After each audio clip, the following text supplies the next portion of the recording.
जय हिंद, नमस्कार प्यारे साथियों। तो कैसे हैं आप सभी का स्वागत है आपके अपने चैनल टारगेट वाला सुनील में। और आज की वीडियो दिल्ली पुलिस कांस्टेबल, जो कि आपका दिल्ली पुलिस कांस्टेबल 2025 के लिए कांस्टेबल एचसीएम एडब्ल्यूटीपीओ और ड्राइवर भर्ती के लिए रहने वाले, जो कि दिल की पुलिस सीरीज का practice set number 5 Ajit sir के द्वारा जो कराया जाता है, उसका हैंड रिटन नोट्स के साथ में आपको फ्री पीडीएफ के साथ में रिवीजन क्लास आपको प्रोवाइड कराई जाती है।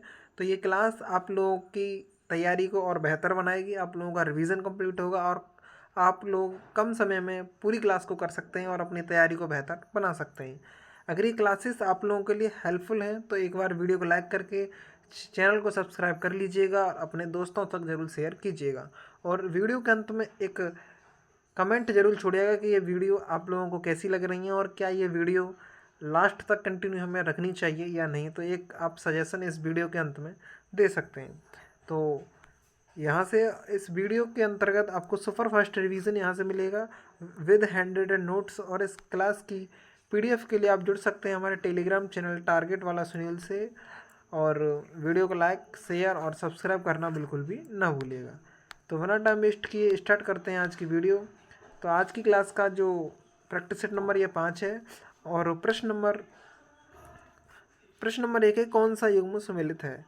तो चतुर्थ बौद्ध परिषद राजगृह, द्वितीय बौद्ध परिषद विराटनगर, और प्रथम बौद्ध परिषद पाटलिपुत्र में हुई, और तृतीय बौद्ध परिषद यानी कि जो संगीत हुई थी पाटलिपुत्र में हुई थी।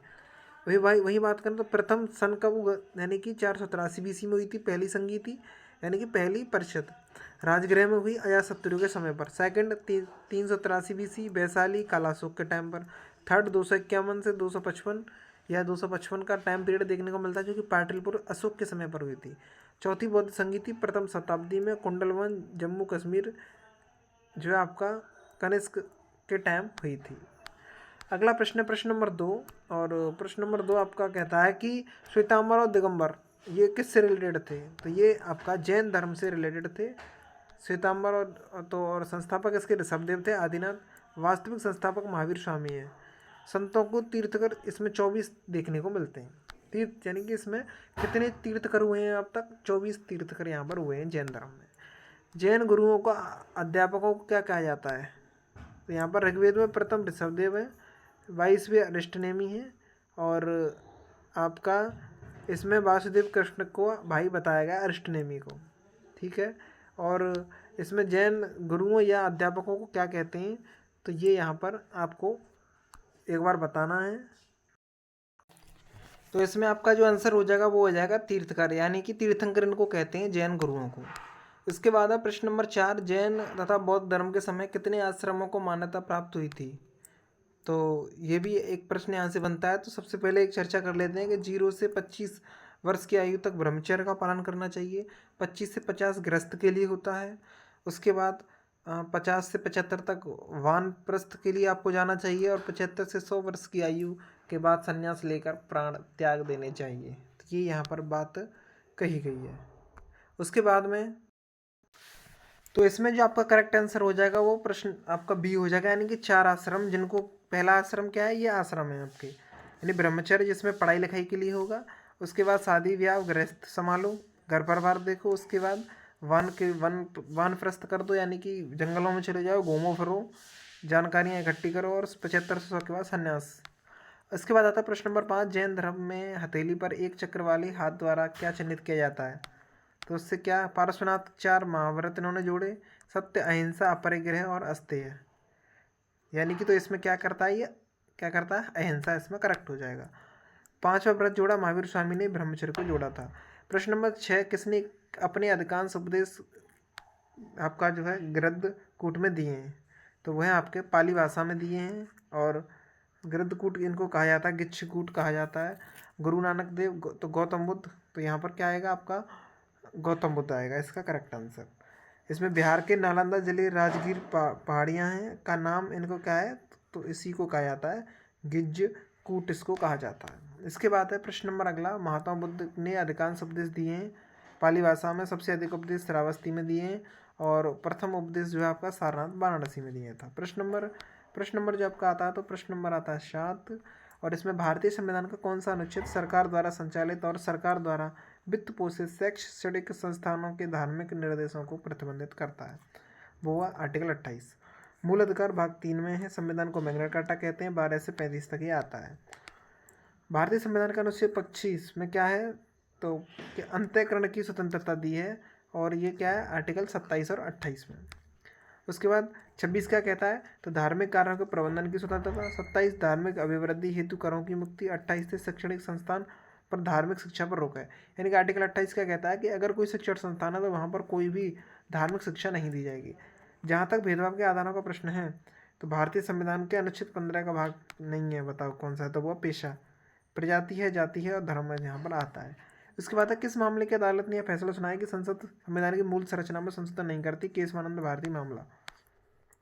मौलिक अधिकारों से संबंधित भारतीय संविधान के निम्नलिखित में से कौन से अनुच्छेद को आपातकाल के दौरान निलंबित नहीं किया जा सकता? तो आर्टिकल 20 और 21 को निलंबित नहीं करते। आर्टिकल 359 को जब आपातकाल बाह्य एवं आंतरिक हो तब राष्ट्रपति 20 और 21 को छोड़कर सभी मूल अधिकारों को निरस्त कर सकता है। यानी कि अगर कोई आपातकाल आता है तो आर्टिकल 20 और 21 ज्यों का त्यों रहेंगे, बाकी के सभी अधिकार निरस्त कर सकता है। और वो कौन करेगा? राष्ट्रपति करेगा। प्रश्न नंबर आपका आता है, प्रश्न नंबर जो 12 और संविधान के लिए निम्नलिखित निर्मित राष्ट्रमंडल विधेयक 1925 में भारतीयों के लिए मौलिक अधिकारों की मांग की गई थी। 7 मौलिक अधिकारों की मांग की गई थी, जिसमें आपका व्यक्तिगत स्वतंत्रता, विवेक की आज़ादी, बात करने की आज़ादी, एकत्रित होने की आज़ादी, कानून के समानता की आज़ादी, प्राथमिक शिक्षा का अधिकार और मार्ग का समान रूप से प्रयोग। विच्छेदनीयता का सिद्धांत, जो संविधान में निहित मौलिक अधिकार की रक्षा करता है, उसे किस अन्य रूप से भी जाना जाता है? तो वह आपका व्यक्तिगत का सिद्धांत या हड़प नीति। ये डलहौजी की राज्य हड़प नीति थी, 17/1848 में लागू की। पृथक्कृता का सिद्धांत इसको कहा गया है।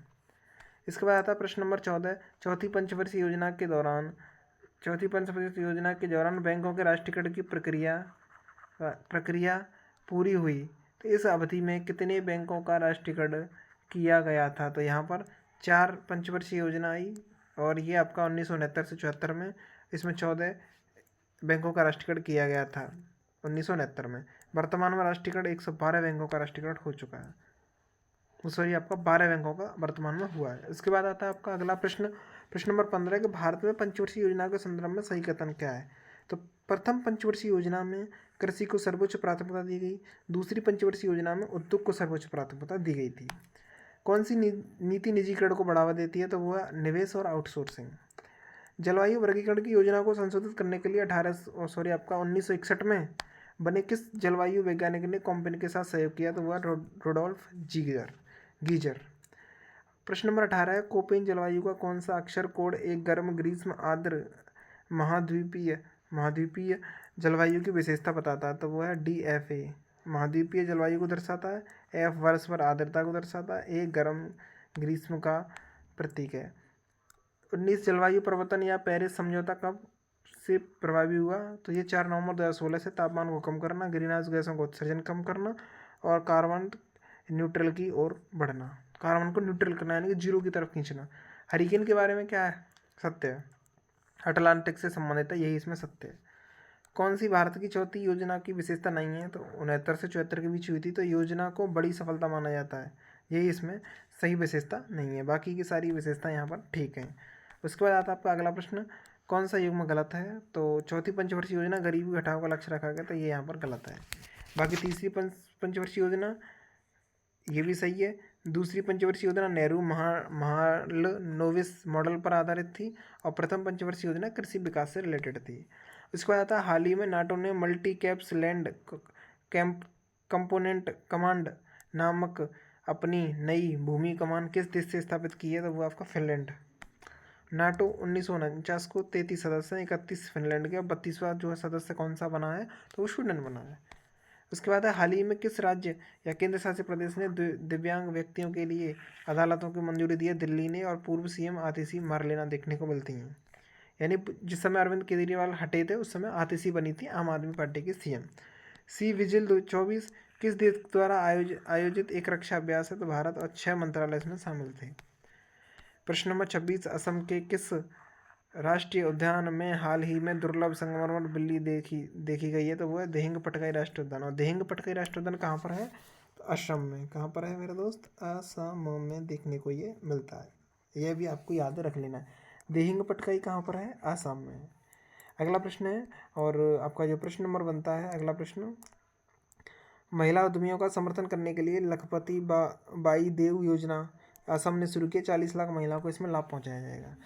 हाल ही में ऑपरेशन अटालांटा के तहत किस, जो है आपका अटलांटा के तहत किस अंतर्राष्ट्रीय नौसेना बल ने भारतीय नौसेना के साथ संयुक्त नौसेना प्रस्ताव किया था? यूरोपियन संघ नौसेना बल ने।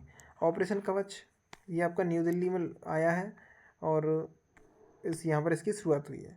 गुजरात के किस शहर में क्लाइमेट स्मार्ट एग्री टेक्सटाइल प्रदर्शन केंद्र का उद्घाटन किया गया? तो वह नवसारी।